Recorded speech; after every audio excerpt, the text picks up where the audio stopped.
Assalomu alaykum kelajak mediklar. Sizlar bilan murakkab moddalar haqida qisman to'xtalib gaplashgan edik.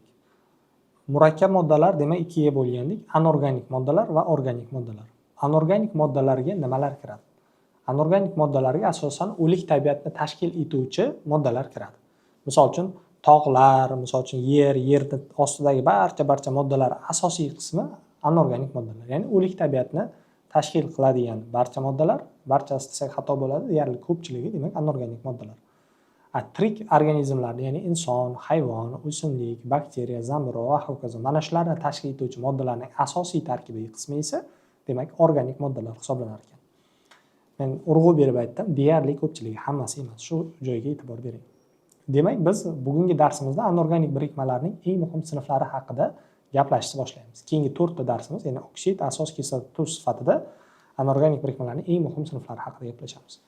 Demak, anorganik birikmalarning eng muhim katta sinflari mana shu 4 ta ekan. Oksid, kislota, asos, tuz. Bundan boshqa sinf yo'qmi? Albatta bor. Sinflarimiz ko'p, faqat eng muhim, eng kattalari mana shular. Biz reaksiyalarda ko'p foydalanadiganimiz, mavzularda ko'p foydalanadiganimiz mana shular. Shuning uchun shularni o'rganamiz va boshqalarini demak kitobimizda keyingi qismida gaplashib o'tamiz. Demak, boshladik. Demak, birinchisi oksidlar. Bu yerda yana organik kimyo ham bor. Organik birikmalarni qayerda o'rganamiz? Organik kimyo bo'limida. Bu demak, mana shu birinchi qism kitobimizda ham bor. Birinchi qism kitobimizning ikkinchi yarmida ular haqida gaplashamiz. Demak, birinchisi oksidlar haqida gaplashamiz. Demak, anorganik birikmalarning eng muhim sinflari 4 ta ekan. Oksid, asos, kislota, tuz. Mana shu oksidlar haqida gaplashamiz. Bugun oksidlarga tegishli bo'lgan barcha ma'lumotlarni yaxshi tushunib olsangiz, tushungan bo'lasiz. Men ketma-ketlikda tushuntirib beraman. Birinchi navbatda oksidlarning tarkibi haqida gaplashamiz. Oksidlar deb nimaga aytilar ekan? Bir kislorod bo'lgan, ikki elementdan tashkil topgan murakkab modda. Demak, bir xil elementdan tashkil topgan bo'lsa oddiy modda edi. Demak, ikki xil element va bir kislorod bo'lsa nima deb nomlanar ekan? Oksid. Oksid. Oksidlarda demak bir element, ikkinchisi kisloroddan iborat ekan. Deyarli ko'pchilik elementlarning oksidlari mavjud. Deyarli barcha elementning desak ham xato bo'lmaydi. Deyarli ko'pchilik, ya'ni 99.9%. Ayrimlarining oksidlari bo'lmasligi mumkindir balki. Demak, mana bu n o'rniga istalgan bitta elementni qo'yib qo'yadigan bo'lsangiz, oksid kelib chiqar ekan. Keling, 1 valentli, 2 valentli, 3 valentli va hokazo 8 valentli elementgacha bo'lgan elementlarning oksidlarini yozib ko'ramiz. Har biriga bittadan misol. Demak, 1 valentli element oksidiga misol yozishimiz kerak. Misol uchun natriy oksidi. Natriy 1 valentli bilamiz. Natriy oksidi. Natriyning valentligi necha? 1. Kislorodniki necha? 2. Demak, buni ikkisi bunga, buni 1 bunga tushadi. Valentlik mavzusida bu haqida gaplashganmiz, to'g'ri? Ana endi 2 valentli biror bir metal. Misol uchun temirda ikkisini olaylik, 3ni olaylik. Shunda tushunarli bo'ladi. Demak, temirda 2 valentli oksidini yozamiz. Demak, temirimiz 2 valentli, kislorodimiz ham 2 valentli. Buni ikkisi bunga tushadi va buni ikkisi bunga tushadi va qisqarib ketadi. Va mana shu holatda qoladi. Ikkilarni yozmaymiz, to'g'ri? Ana endi temirda 3 valentli oksidini yozaylik. Temir O. Demak, kislorod 2 valentli, temirimiz 3 valentli. Buni ikkisi bunga tushadi, buni 3 bunga tushadi. Demak, barcha 1 valentli oksidlar shunday yoziladi, barcha 2 valentli oksidlar shu ko'rinishda, 3 valentliklari mana shu ko'rinishda. Ya'ni element o'zgaradi faqat. Ko'ryapsan, ya'ni bularni yodlash shart emas ekan. Valentlik qoidasi bo'yicha tushirib qo'yapman faqat. 3 valentli, misol uchun uglerodning 4 oksidini yozaylik. Demak, buni ikkisi bunga, buni 4 bunga tushadi, ikkalasi qisqarib ketadi va mana bu yerda 2 qoladi faqat. Ana endi 4 valentliligi 5 valentli, misol uchun fosfor oksidini yozaylik. Kislorod demak 2 valentli, fosforimiz 5 valentli. Buni ikkisi bunga tushadi, buni 5i bunga tushadi. Ana endi 6 valentli, 6-gurtni olaylik. 6-gurt demak 6 valentli, kislorodimiz 2 valentli. Buni ikkisi bunga, buni 6si bunga tushib, ikkalasi qisqarib ketib 3 qoladi faqat. Valentlikni yozishni o'rgatgandim bularni. 7 valentli, misol uchun xlorni olaylik. Xlor demak 7 valentli, kislorodimiz 2 valentli. Buni ikkisi bunga, buni 7si bunga tushadi. Demak, mana shu shaklda yoziladi. Ksenonni 8 oksidini yozaylik. Buni ikkisi bunga, buni 8 bunga tushib ketib, qisqarib ketib 4 qoladi. Mana ko'rib turganingizdek, 1 dan 8 valentlikgacha valentliklari bo'ladigan bo'lsa, hammasiga bittadan misol yozdik. Ya'ni oksidlarning tarkibi mana shu ko'rinishda bo'lar ekan. Biz oksidlarning tarkibini yozishni o'rgandik. Istalgan bir oksidni aytadigan bo'lsa, uni yozishni o'rgandik. Ana endi bularni nomlashni o'rganishimiz kerak. Ya'ni tarkibi qanaqa bo'lishini o'rgandik. Nomlash. Qanday nomlaymiz? Demak, valentliklar ikki xil bo'ladi. Ya'ni valentligini ko'rsatib nomlashimiz kerak. Valentliklar ikki xil bo'ladi. O'zgarmas valentli elementlar bor va o'zgaruvchan valentli elementlar bor, bilamiz. O'zgarmas valentli elementlar hosil qilgan oksidlar mana bu tartibda nomlanadi. Ya'ni element nomini aytib qo'yamiz, plus oksid. Ya'ni natriy oksid shunchaki. Kalsiy bo'ladigan bo'lsa, kalsiy oksidi, alyuminiy oksidi. Tushundingizmi? Element nomi plus oksid. Qachon? Valentligi o'zgarmas bo'lgan taqdirda faqat. Ana endi o'zgaruvchan valentli elementlar hosil qilgan oksidlar qanday nomlanadi?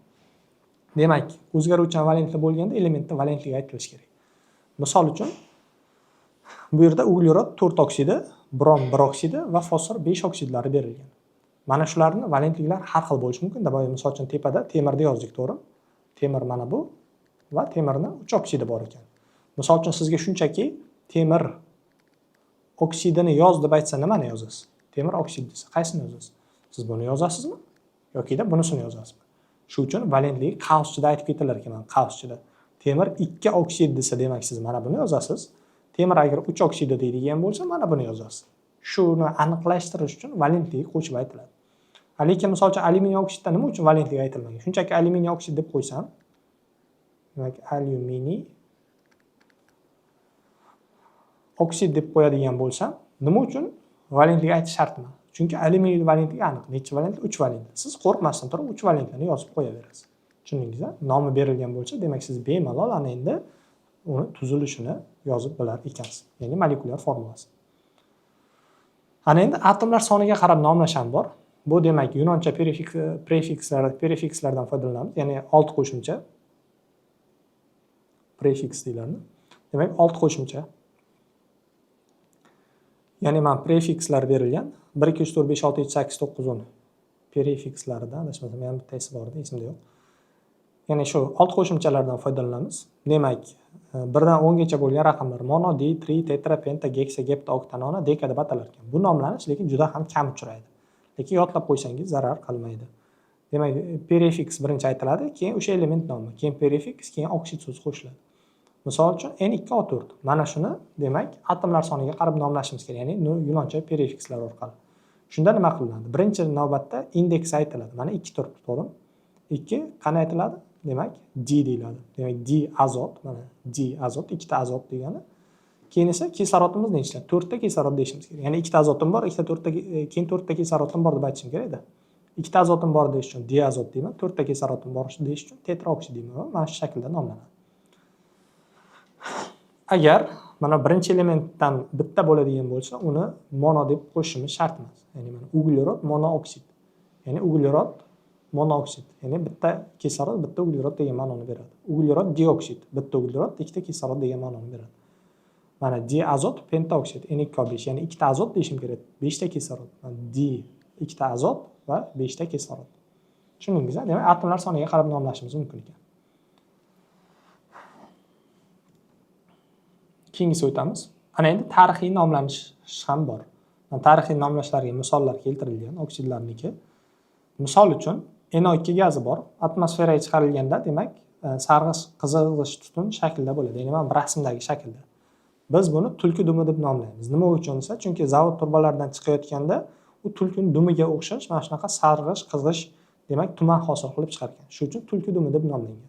Ya'ni tarixiy nomlanish amaliyotda foydalanishidan kelib chiqqan holatda, ya nimagadir o'xshatgan holatda nomlab ketilavergan. Tushundingizmi?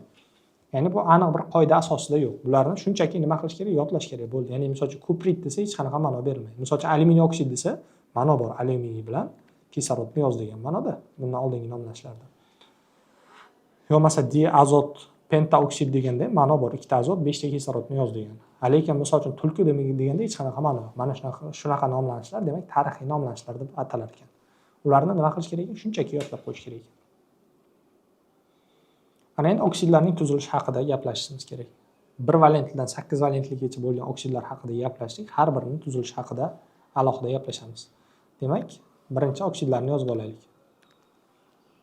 Demak, 1 valentli, misol uchun natriy oksidi. Tuzilishi qanday yoziladi? E'tibor bering. Birinchi navbatda elementlar yozib olinadi. Element kisloroddan tashqari. Elementni qarama-qarshi kislorodlar, demak, teng taqsimot bilan yozib olinadi. Nechta kislorod bor? Bitta, demak, o'rtaga taqsimlab yozamiz. Kislorod necha valentli? ikki valentli natriy, bir valentli. Natriydan bitta qo'l chiqadi, kisloroddan ikkita qo'l chiqadi. Keyin mana shu qo'llarni ketma-ketlikda birlashtirib chiqamiz. Tushundingizmi? Misol uchun ikki valentli oksidga misol, kalsiy oksid. Aytib o'tganimdek, bu tarafga elementlar yoziladi, o'ng tarafga kislorod yoziladi. Teng taqsimlanish kerak kislorod. Bitta kislorod, bitta kalsiy bo'lgani uchun teng taqsimladik. Mana endi qo'llar kalsiy 2 valentli, kislorod ham 2 valentli. Keyin qo'llar nima qilib chiqiladi? Birlashtirib chiqiladi. Endi bu birlashdida kalsiy oksidi bo'ldi. Ana endi biror bir 3 valentli oksid. Misol uchun alyuminiy oksidi.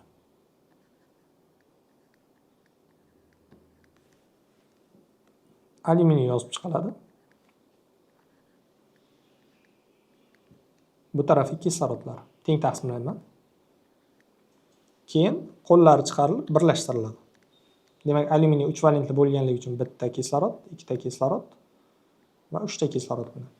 Yaxshi sizga tushunarli bo'lishi uchun hozir boshda aytgan qoidam bo'yicha ketavering. Hozir bunda tushunmay qolishingiz mumkin, endi o'rganayotgan bo'lsangiz. Demak, 3 ta alyuminiydan qo'l chiqarasiz. Bu alyuminiydan ham 3 ta qo'l chiqarasiz. Kislorodlardan ikkitadan chiqarib chiqasiz, chunki 2 valentli kislorod. Keyin ketma-ketlikda birlashtiraman, e'tibor bering. Men birlashtirayman. Mana birlashtirayman. Mana birlashtirayman. Endi hozir boshda shuni o'rganasiz, keyinchalik to'g'ridan-to'g'ri o'rganib ketaverasiz. Ya'ni to'g'ridan-to'g'ri yozib ketadigan bo'lib qolasiz. Tushundingiz-a? Ana endi 4 valentli. Misol uchun uglerod 4 oksidi. Demak, bitta uglerod kislorodlarni teng taqsimlashim kerak, bitta element bo'lgani uchun mana shuni moslab yozaman. Demak, ugleroddan 4 ta qo'l chiqadi. Kislorodlardan 2 tadan qo'l chiqadi. Misol uchun bunday yozish sal o'zi xatoroq, aslida mana bunday yozsangiz chiroyli chiqadi.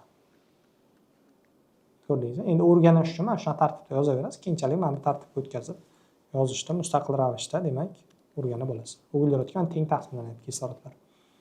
Keyingisi 5 valentli, misol uchun fosfor 5 oksidi. Demak, ikkita fosfor yozishim kerak ekan. Bitta, 5 ta kislorod taqsimlab yozishim kerak. Demak, bunday qilaylik. Bitta, ikkita, 3 tasini bu tarafga yozamiz, ikkitasini bu tarafga yozamiz. Kislorodlar teng taqsimlanadi. 2,5 tadan tushadi deganda, to'g'ri? Demak, bitta, ikkita fosfor bunga, bitta, ikkita bunga, 5 ta. 5 ta qo'li orqali kislorodlarga birikdi. Mana kislorodning bitta qo'li bor, mana fosforga birikdi. 2. Ko'rdingizmi? Fosforlar o'zaro birikmayapti. Faqat kislorodlar orqali birikyapti. Natriy ham o'zaro birikmayapti. Endi bu yerda kalsiy, alyuminiylar o'zaro birikmayapti. Tushunyapsan? Kislorodlarga birikar ekan faqat. Keyingisi 6 valentli, misol uchun oltin gurt 6 oksidni olgandik.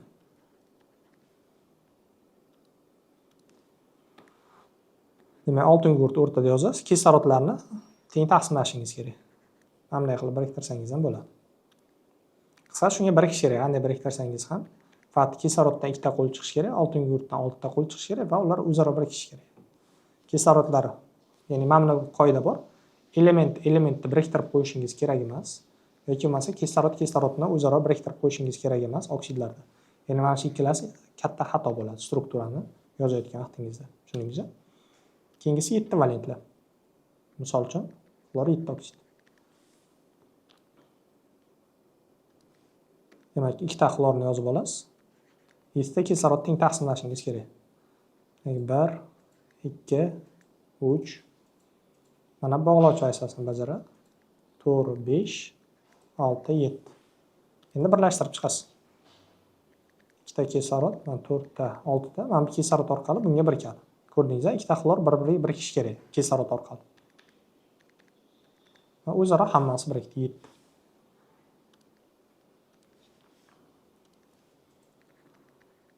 So'ng ksenon 8 oksidi. Ksenon o'rtada turadi, kislorodlar teng taqsimlanadi. Demak, bitta, ikkita, 3 ta, 4 ta.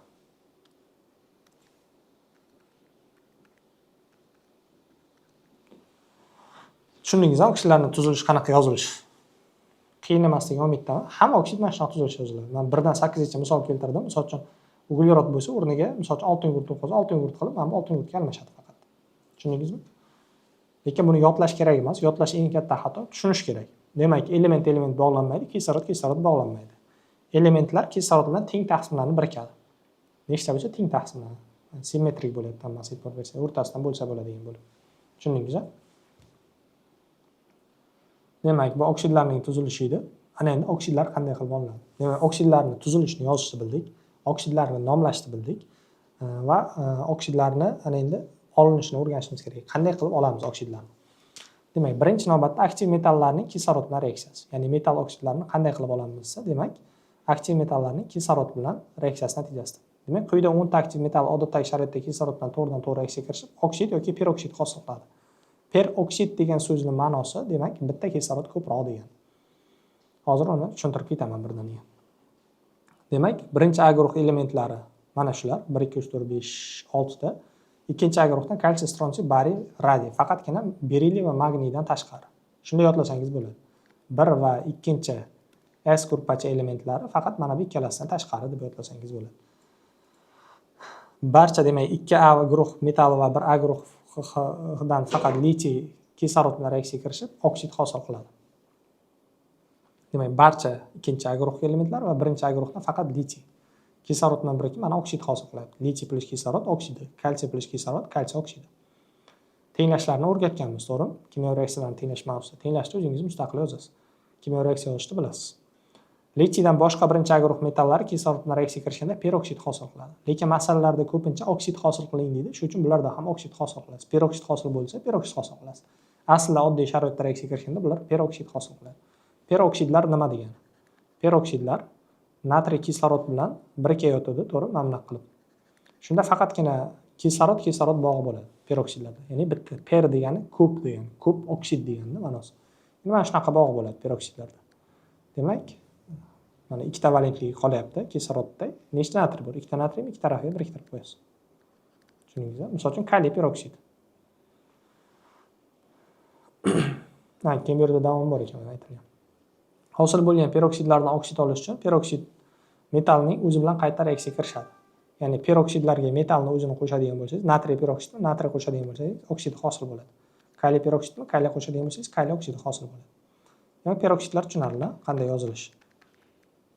Kislorodlar mana 2 valentli, kaliyimiz, ya'ni nimamiz 1 valentli metalimiz. O'z valentligida turibdi. Demak, birinchisi aktiv metallarning kislorod bilan reaksiyasidan. Demak, birinchi A guruh va ikkinchi A guruh aktiv metallarimiz kislorod bilan qanday reaksiyaga kirishini tushunib oldingiz. Demak, berilliy va magniydan tashqari qolgan 10 ta elementdan, demak, ikkinchi A guruh va birinchi A guruhdan faqat litiy, ikkalasi oksid hosil qilar ekan, to'g'ridan-to'g'ri kirishib. Qolgan birinchi A guruhdagi qolgan litiydan qolgan metallar, demak, peroksidlar hosil qilar ekan. Keyin peroksidlardan oksid olish uchun unga, demak, metal ta'sir ettirishimiz kerak ekan. Ana endi oksidlarning olinishi, boshqa metallar kislorod bilan reaksiyasi. Qolganlar demak qizdirib olinadi. Ya'ni oddiy sharoitda yozilgan. Mana yuqorida sanab o'tilgan metallardan tashqari barcha metallar kislorod bilan faqat qizdirilganda reaksiyaga kirishib oksid hosil qiladi. O'zgarmas valentli metallar kislorod bilan bir xil oksid hosil qiladi. Misol uchun magniy kislorod bilan magniy oksid, rux kislorod bilan rux oksid. O'zgaruvchan valentli metallar kislorod bilan harorat va bosimga bog'liq holatda turli xil oksidlarni hosil qilish mumkin. Ko'pchilik hollarda demak bir necha xil oksid aralashmasi hosil bo'ladi. Masalan, temir. Temir demak kislorod bilan kirishganda 200-400 gradus atrofida kirsa, temir 2 oksid hosil bo'ladi. 500-800 gradus atrofida kirsa, demak qo'sh oksidi hosil bo'ladi. Qo'sh oksid degani bu 2 bilan 3 ni aralashmasi degani, ya'ni 2 bilan 3 ni o'rtasi deganda, oddiy qilib aytganda. Shuning uchun o'rtada hosil bo'ladi, o'rta gradusda. Demak, juda yuqori temperaturada faqat 3 ni o'zi hosil bo'lar ekan. 2, keyin 2 3, keyin 3 ni o'zi. Mana bu qo'sh oksid deyiladi bular. Demak, temir oksidi ko'paytirilgan temir 2O3, ya'ni 2 va 3 ni qo'shilgan holati. Buni qo'shib yozsangiz, mana temir 3O4 bo'ladi. Tushundingizmi? Ba'zi metallar kislorod bilan hech qachon reaksiyaga kirishmaydi, hatto qizdirilganda. Misol uchun kumush, oltin, platina, palladiylar. Bularni yodlab olish kerak. Tushundingizmi? Ana endi metal maslarning kislorod bilan reaksiyalari. Bular alohida har bittasi. Demak, metal maslar kislorod bilan kirishganda asosan kislotali xossaga ega bo'lgan oksidlar hosil bo'ladi. Ular odatda qizdirilganda kislorod bilan o'zaro ta'sirlashadi. Hosil bo'lgan oksidlarning tarkib kislorod miqdori va haroratga bog'liq holatda o'zgarishi mumkin. Misol uchun, uglerodning yonishi berilgan. Agar uglerod kam kislorod sharoitida, demak, chala yonish deyilar ekan. Demak, is gazini hosil qilar ekan. Mana biz bilamiz, nimalarda televideniyada aytib turiladi, demak, is gazidan shuncha odam o'libdi. Sabab nimada? Mana bu uglerodlarimiz, ya'ni ko'mirda yoqilgan bo'lsa yoki bo'lmasa gazning istalgan bir gazning chala yonishi natijasida is gazi hosil bo'ladi. Bu zaharli gazda. Organizmga is gazi bilan kislorod turganimizda, organizmdagi qon, ya'ni nafas olganimizda kislorod bilan is gazi kirganda is gazini organizmga yutilishi kislorodnikidan osonroqda. Oddiyroq tushuntiray hozircha. Murakkablashib ketmadi. Is gazini organizmga yutilishi osonroq. Shuning uchun kislorod ikkalasi taqillatib turganda, nafas olishga kirayotganda is gazi gaz chiqdi gazdan. Nafas olayapman, kislorod bilan bordi. O'pkamga borganda o'pkani taqillatadi, ya'ni qonga o'tayotgan joyini. Kirsak bo'ladimi? Shunda is gazini o'tkazib yuboradi-da. Is gazi o'taveradi, kislorod qolib ketadi. Ya'ni kislorod bilan nafas ola olmaganingizdan keyin, is gazini o'zini yutaverganingizdan keyin odam halok bo'ladi. Is gazi yutilavergandan keyin o'sha is gazini tashiydigan zarrachalar kislorodni tashiy olmay qoladi. Ya'ni is gazi bilan to'lib qoladi. Ya'ni transportlar bor, endi uni biologiyada o'rganasizlar. Mana shu chala yonish natijasi shu hosil bo'ladi. Lekin yetarli mol kislorod yonishida odatda mana shunaqa shaklda yonadi o'zi, karbonat angidrid hosil bo'ladi. Tushundingiz? Ya'ni o'zi odatda to'liq yonish jarayoni sodir bo'ladi. Kislorod kam deb beradigan bo'lsa, is gazi hosil qilasiz. Mol yoki odatdagi sharoitda yetarli sharoit deb beradigan bo'lsa, karbonat angidrid hosil qilar ekansiz. Ya'ni valentligi pastrog'i birinchi hosil bo'ladi. Undan keyin ko'proq kislorod, molroq kislorod beradigan bo'lsak, demak, uning eng maksimal darajasida oksida hosil bo'ladi. Oltin gurtni yoqish. Misol uchun oltin gurtni yoqqanda SO2 hosil bo'lishi mumkin. Yokida bo'lmasa katalizator qo'shadigan bo'lsak, ya'ni katalizator degan tushuncha bor. Buni hozir oddiygina qilib aytib o'tadigan bo'lsak, reaksiya borishini ta'minlovchi qo'shimcha. Tushundingizmi? Ya'ni mana shu reaksiya borishini ta'minlaydigan qo'shimcha. Oltin gurtga mol bo'ladimi, ko'l bo'ladimi, qancha bo'lishidan qat'iy nazar kislorod qo'shsangiz ham mana bu modda hosil bo'laveradi. Mana bunga aylanmaydi-da. Bunga aylantirish uchun nima qilish kerak desa, demak, katalizator qo'shib, keyin kislorod qo'shsangiz, keyin boradi. Ya'ni katalizator vanadiy 5 oksidi ekan. Tushundingizmi? Bu nima ekan hozircha katalizatorimiz? Demak, reaksiyani borishini ta'minlaydigan qo'shimcha modda. Shusiz mana shu reaksiya bormaydi degan ma'nosi. Ana endi oq fosforning yonishi. Ya'ni misol uchun fosfor yonadigan bo'lsa, fosfor 5 oksid hosil qiladi. Galogenlar kislorod bilan reaksiyaga kirishmaydi. Demak, ba'zi metal maslarning kislorod bilan reaksiyasini o'rgandik. Bular eng muhimi, bularni yodlash kerak, tushunib. Demak, elementga kislorod qo'shilgan vaqt oksida hosil bo'ladi. Faqat qaysi oksida hosil bo'ladi desa, mana bu qonun qoidalarini bilish kerak. Demak, uglerodda bunaqa bo'ladi, oltin gurtda bunaqa bo'ladi, oq fosforda bunaqa bo'ladi. Mana bular bilan reaksiya kirishmaydi xohlasangiz ham, shuning uchun reaksiyasini yozmaysiz. Tushundingizmi? Davom etamiz. Oksidlar kimyoviy xossalariga ko'ra 4 ta toifaga bo'linar ekan. Bundan oldin kimyoviy xossa nimaligiga to'xtalib o'tishim kerak. Kimyoviy xossa o'zi qachon ishlatiladi? Misol uchun oksidlarning kimyoviy xossasi deymiz, asoslarning kimyoviy xossasi deymiz, kislotalarning kimyoviy xossasi deymiz, tuzlarning kimyoviy xossalari deymiz. Mana shunaqa bo'limchalari bor. Hozir u bo'limga ham kelamiz oksidlarni va o'sha bo'limda biz reaksiyalar yozamizda kimyoviy xossalarda. Ana endi kimyoviy xossalarga ko'ra toifalanishi nima desa, o'sha kimyoviy reaksiyalarda moddalarning ishtirok etishiga ko'ra toifalanadi. Ya'ni bu nima degani? Misol uchun birinchi turga bo'ldi, ikkinchi turga, uchinchi, to'rtinchi turga. Ya'ni oksidlar birinchi turga kirish mumkin, ikkinchisi yo uchinchisiga, to'rtinchisiga. Mana shu toifalariga kirishiga qarab reaksiyaga kirishadi. Misol uchun mana bu bitta toifa aynan bitta yo'nalishda reaksiyaga kirishadi. Yana bitta toifa aynan o'zining yo'nalishi bo'yicha reaksiyaga kirishadi. Mana bu misol uchun qaysidir toifa umuman reaksiyaga kirishmaydi. Befarq degani bor, betaraf degani bor. Umuman bu toifalar bo'yicha hech qaysi bo'yicha o'xshashligi yo'q. Shuning uchun befarq deb nomlanganda. Tushundingizmi? Ya'ni kimyoviy xossalarga ko'ra toifalanish degani kimyoviy reaksiyaga kirish xususiyatiga ko'ra toifalaymiz. Chunki asos kislota tuzda ham bular haqida gaplashamiz. Shunga oksidlar qismida tushuntirib ketdim. Tushundingizmi? Demak, befarq kislotali amfoter asosli yozdim, lekin muhimlari kislotali va asosli. Amfoter degani shu ikkalasini ham xossasini namoyon qilib biladi degani. Befarq degani hech qaysisini xossasini namoyon qilmaydi degani. Shuning uchun kislotali va asosli tushuntiraman, undan keyin befarq va amfoter. Unda nimaga befarqdan boshlab yozib qo'ydingiz desangiz, yodlashga qulay bo'ladi moddalar. Shuning uchun mana shu tartibda yozdim. Birinchi navbatda kislotali oksidlardan boshlaymiz. Demak, kislotali oksidlar deb nimaga aytiladi? Kislotali oksidlar suv bilan reaksiyaga kirishgan vaqtida kislota hosil qiladi. Shu sababli ham kislotali oksid deyiladi. Sabab nima ekan? Kislotali oksidlar suv bilan kirishganda kislota hosil qiladi, lekin ayrimlari kislota hosil qilmasligi ham mumkin, suv bilan reaksiyaga kirishmasligi ham mumkin. Lekin tarixda davom ham bor-da. Kislotali oksidlar suv bilan reaksiyaga kirishib kislota hosil qiladi yoki degan joy bor. Yoki kislotali oksidlar xuddi kislotalar kabi reaksiyaga kirishadi. Tushundingizmi? Kislotali oksidlar suv bilan reaksiyaga kirishganda kislota hosil qiladi yokida kislotani xossasini namoyon qilib reaksiyaga kirishadi. Ya'ni kislotalar qanday reaksiyaga kirishsa, ular ham xuddi o'shanday xossani namoyon qilib reaksiyaga kirishadi. Misol uchun, kislotali oksidlar modda bilan reaksiyaga kirishganda kislotani o'rnida kislota bo'lsa qanday reaksiyaga kirishsa, bular ham xuddi shunday reaksiyaga kirishadi degan mazmun. Tushundingizmi? Ana endi asosli oksidlar nimaligiga to'xtalamiz. Asosli oksidlar ham xuddi shunday ta'rif. Demak, asosli oksidlar suv bilan reaksiyaga kirishganda endi kislota deyman? Yo'q, albatta. Asos hosil qiladi. Yokida asosli oksidlar xuddi asoslar kabi moddalar bilan reaksiyaga kirishadi. Ya'ni asoslar moddalar bilan boshqa moddalar bilan qanday reaksiyaga kirishi, asosli oksidlar ham xuddi shunday reaksiyaga kirishadi. Ya'ni bularning xossasini takrorlaydi. Shu sababli asosli oksidlar deyilar ekan. Kislotali va asosli oksidlar tushunarli ma'nosi. Tushunarli bo'lgan bo'lsa, amfoter oksidlar nima? Amfoter oksidlar ikkalasini ham xossasini namoyon qilishi mumkin. Ya'ni bular endi suv bilan o'zi odatda reaksiyaga kirishmaydi. Amfoter oksidlar demak reaksiyaga kirishganda kislota xossasini ham namoyon qilib reaksiyaga kirishi mumkin. Ya'ni mana buni xossasini ham namoyon qilishi mumkin. Buni ham xossasini namoyon qilib reaksiyaga kirishi mumkin. Endi buni xossalarini hozir mavzu davomida o'rganamiz. Ya'ni buni xossalari nima? Bu uchun kislotali xossa nima, asosli xossa nimaligini bilishimiz kerak reaksiyalarni yozib. Shu vaqtda to'xtalamiz. Tushundingizmi? Ya'ni ma'nosi nimaki? Amfoter degani ikki taraflama degani. Ham kislota xossasini namoyon qilib ketadi, ham asos xossasini namoyon qilib ketadi. Ya'ni tushundingizmi? Yana oddiyroq tushuntiradigan bo'lsak, kislota bilan reaksiyaga kirishsa, asos xossasini namoyon qiladi. Asos bilan reaksiyaga kirishsa, kislota xossasini namoyon qiladi.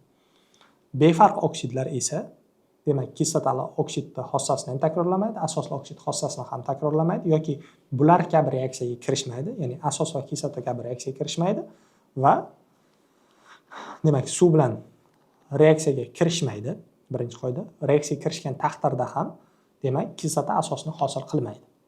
Ikkinchi qoida, moddalar bilan reaksiyaga kirishganda kislota va asos kabi reaksiyaga kirishmaydi. Moddalar bilan reaksiyaga kirishishi mumkin, lekin kislota asos xossasini namoyon qilmaydi. Befarq oksid, kislotali, amfoter va asosli oksidlar tushunarlimi? Qandayligi? Men mazmunni tushuntirib berdim. Ana endi ularga nimalar kiradi, shuni tushuntirishim kerak. Befarq oksidlarni yodlab qo'yish kerak. Demak, befarq oksidlarga faqat metal mas oksidlar kirar ekan. Birorta metalni berib metal oksidini kislotali yoki kislotali deyman, befarq oksid yoki betaraf yoki indiferent, mana shu 3 ta nomda ham ataladi. Indiferent, befarq, betaraf oksid deb aytmang. Faqat metal mas oksidlar bo'lar ekan, metal mas. Undan ham sanoqlar, mana 4 tasini berilgan. Soni biroz ko'proq, boshqalari ham bo'lishi mumkin, lekin eng keng tarqalgan mana shu 4 talasi. Shularni yodlab qo'yasiz. CO, NO, N2 va kremnik oksidi. Bularni yodlaysiz. Metal mas oksidlardan befarq oksidlarni yodladingizmi? Hozir yodlab bo'ldingiz, misol uchun darsda uyingizda kitobga qarab yodlab bo'ldingiz.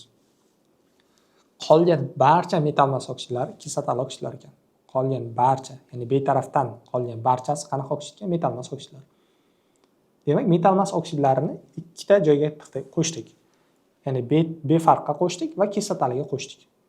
Yodlab ham bo'ldingiz, ya'ni qiyin joyi yo'q. 4 tasini yodladingiz, qolgan deyarli barchasi ko'pchiligi demak metal mas oksidlarni demak hammasi kislotali oksidga kirib ketar ekan. Ya'ni misol uchun birorta metal mas oksidni aytdim, SO3 metal mas oksidi, to'g'ri? Birinchi savol berasiz. Metal oksidi, metal mas. Befarqqa kiradimi, kislotaliga? Befarq ichida ham demak kislotali deb ketaverasiz. Tushundingizmi? Metal oksidlari qaysilar esa valentligi 5 va undan yuqori bo'lgan metal oksidlar. Misol uchun xrom 6 oksidi. Misol uchun margans KO5. Misol uchun margans 5 oksidi. Margans bormi 5? Vanadiy bor edi. Vanadiy 2O5 misol uchun, to'g'rimi? Mana shu oksidlarning hammasi demak metal oksidlar 5 va undan yuqori bo'ldi. Barchasi kislotali oksidga kirib ketar ekan. Tushundingizmi?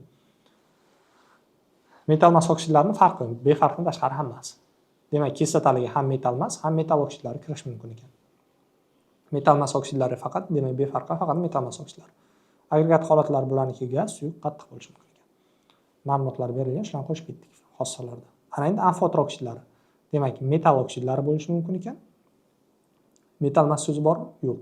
Demak, amfoter oksidlari ham faqat metal, asosli oksidlar ham faqat metal. Metal mas so'zi yo'q. Metal maslar faqat kislotalida va faqat befarqda bor. Metallar ham kislotali, ham amfoter, ham asosli. Kislotalini yodlab bo'ldingizmi? 5 va undan yuqori bo'ldi, zo'r. Mana endi amfoterlar mana 2 valentligiga misol berilgan, 3 valentligiga misol berilgan, 4 valentli deyarli ko'pchilik amfoter mana berilgan. Bularni nima qilasiz? Yodlab olasiz. Amfoter yodlaganingizdan keyin asoslar oson bo'lib qoladi. Shu uchun mana shu tartibda berilganda.